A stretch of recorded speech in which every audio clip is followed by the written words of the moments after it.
Hello friends, welcome to SSC coaching centre. दोस्तों, आज मैं आपके इस वीडियो में गणित के इंपॉर्टेंट सवाल कराऊंगा, तो इस वीडियो को पूरा देखिएगा। चलिए स्टार्ट करते हैं। पहला सवाल, किसी मेज को 400 के स्थान पर 350 में बेचने से हानि प्रतिशत में 5% की वृद्धि हो जाती है। उस मेज का क्रय मूल्य क्या है? देखो, सीधा सीधा सवाल है। 400 की चीज को 350 में बेचेंगे तो 50 रुपए की हानि होगा। होगा कि नहीं होगा? और प्रतिशत में 5% की हानि हो जाएगा। इधर तो 50 रुपए घाटे होंगे, इधर 5% घाटा होगा। तो 5% की वैल्यू 50 रुपए के बराबर हो जाएगी। तो 1% की वैल्यू हो जाएगी भाई 10 रुपया, है ना। हमें क्या करना है? 1% का मान जब 10 है, क्रय मूल्य का मान कितना होता है? 100%। एक का मान 10 है तो 100% का भाई कितना हो जाएगा? 100% का हो जाएगा 1000। सवाल खत्म हो गया। डी ऑप्शन बिल्कुल सही है। 400 की चीज को 350 में बेचा तो 50 का घाटा, इधर 5% घाटे में बढ़ गए। तो 5% की वैल्यू, इसका मतलब 50, 1% की 10, तो 100% की वैल्यू 1000। चलिए अब देखते हैं अगला सवाल। अगला सवाल है, एक आदमी अपनी 2 महीनों की कमाई को 3 महीनों में खर्च करता है और साल में 1500 रुपये बचाता है, तो उसकी मासिक आय कितनी होगी? देखो, एक तो वो कमा रहा है, ये उसकी आय है, और ये है उसका खर्च। ठीक है। उसने बोला 2 महीने अगर कमाएगा तो उसे 3 महीने में खर्च करेगा, है ना। अब जो राशि 3 महीने में खर्च की है, हमें 12 महीने में खर्च करनी है। तो 3 से 12 पे पहुंचना है, तो 3 चौको 12, 4 से गुना करके पहुंचेंगे। यहाँ 4 से गुना किया है तो यहाँ भी 4 से गुना कर दो, चौको 8। इसका मतलब ये हुआ कि 2 महीने की कमाई को 3 महीने में खर्च कर रहा है, तो 8 महीने की कमाई को वो 12 महीने में खर्च करेगा, है कि नहीं? 12 महीने में खर्च करेगा। अब एक साल में 12 महीने होते हैं, वो 8 महीने की कमाई से ही 12 महीने का खर्चा चला लेगा। वो 4 महीनों की कमाई बचा लेगा। बचा लेगा कि नहीं? वो 4 महीनों की कमाई बचाएगा। और रुपए में कितना बचा रहा भाई? 1500 रुपये बचा रहा है रुपए में।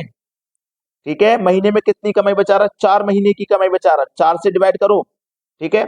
4 तिया 12, 3 बचेगा 30, 4 सत्ते 28, 2 बचेगा 20, 4 पंजे 20, 375। यानी कि एक महीने में वो कितना बचाएगा? 375 रुपए। उसकी मासिक आय कितनी है? 375। यानी कि डी ऑप्शन सवाल का हो जाएगा बिल्कुल सही जवाब। क्लियर है ना सभी को ये सवाल? अब देखेंगे अगला प्रश्न। अगला सवाल है, कुछ आदमी किसी काम को 60 दिन में पूरा कर लेते हैं।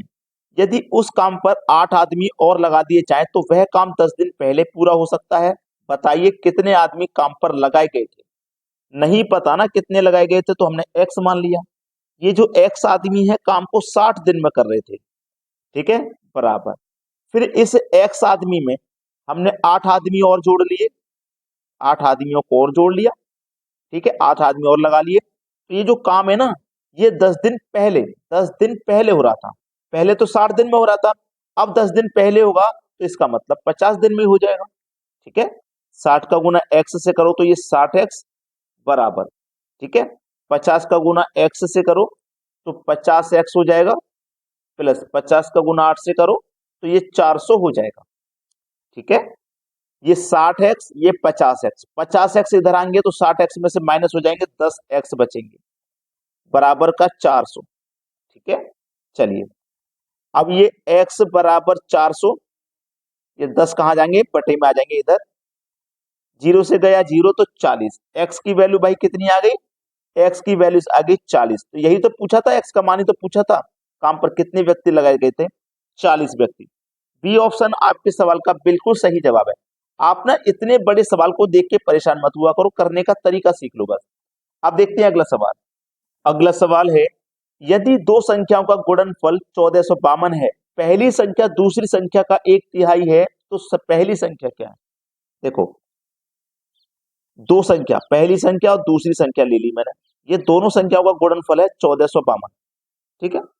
चलिए, पहली संख्या दूसरी की 1/3 है। दूसरी की अगर दूसरी 3x होगी, तिहाई का मतलब तो पहली x हो जाएगी। ठीक है। क्लियर है? बराबर 1452। ठीक है। इन दोनों का मल्टीप्लाई करो तो x का x से गुना होगा, 3 तो ऐसे ही रहेगा, तो x स्क्वायर हो जाएगा। इधर क्या है? 1452। ठीक है। तो x स्क्वायर बराबर 1452। ये 3 इधर आके इसके बटे में आ जाएगा, 3 3 से कटा लीजिए, 3 चौकू 12, 2 बचेगा 25, 3 3 अट्ठे 24, 1 बचेगा 12, 3 चौके 12, 484 हुआ। तो एक्स स्क्वायर बराबर ये होगा 484। अब स्क्वायर यहां से हटेगा तो इसके ऊपर वर्गमूल का साइन लगेगा, तो एक्स बराबर 484 के ऊपर लगा वर्गमूल का साइन। 484 का वर्गमूल करिए तो एक्स का मान निकलेगा, 484 का वर्गमूल होता है भाई 22, तो एक्स का मान निकल के आ गया 22। ठीक है, 22 22 दिया गया डी ऑप्शन में, ये सवाल का हो जाएगा बिल्कुल सही जवाब। चलिए अब देखते हैं अगला प्रश्न। अगला सवाल है, एक कार्य को पूरा करने में अभिषेक अनुभव से 6 दिन कम समय लेता है। अभिषेक अभिषेक अनुभव से 6 दिन कम लेता है। ठीक है, चलिए ऐसा समझ लीजिए कि अनुभव किसी काम को 10 में कर रहा है तो ये 4 दिन में करेगा, 6 दिन कम ही तो लेगा। ठीक है, क्लियर। इसको करने का तरीका है एक्स वाई बटे में एक्स प्लस वाई। ठीक है, चलिए एक्स का मान 4, वाई का मान 10 बट्टे दोनों को जोड़ दो तो 14। ठीक है, अब ये पूरा पूरा तो कटेगा नहीं, 4 धाम में 40 और ये 14 से कटेगा नहीं, तो ये संख्या हम नहीं ले सकते। और कोई संख्या ले लीजिए, 12 ले लिया मैंने, पहले 10 लिया था अब 12 ले लिया, ये 6 दिन कम में करेगा तो 6 में कर लेगा, है ना। चलिए संख्या यही रख देंगे हम। ठीक है, पहले तो दोनों का गुना है, 12 छिंग 72 डायरेक्ट कर दो, बटे में दोनों को जोड़ दो तो 18, 18 चौकू 72, पूरा पूरा कट गया तो मेरा यही सही जवाब हो जाएगा। पूरा पूरा कट गया तो मेरा सही जवाब बिल्कुल यही हो जाएगा। तो भाई लाइक का बटन दबा दो, इतना दबाओ कि लाइक का बटन टूट जाए दबाते दबाते। ठीक है, इतना दबा देना। वीडियो देखने के लिए बहुत बहुत धन्यवाद।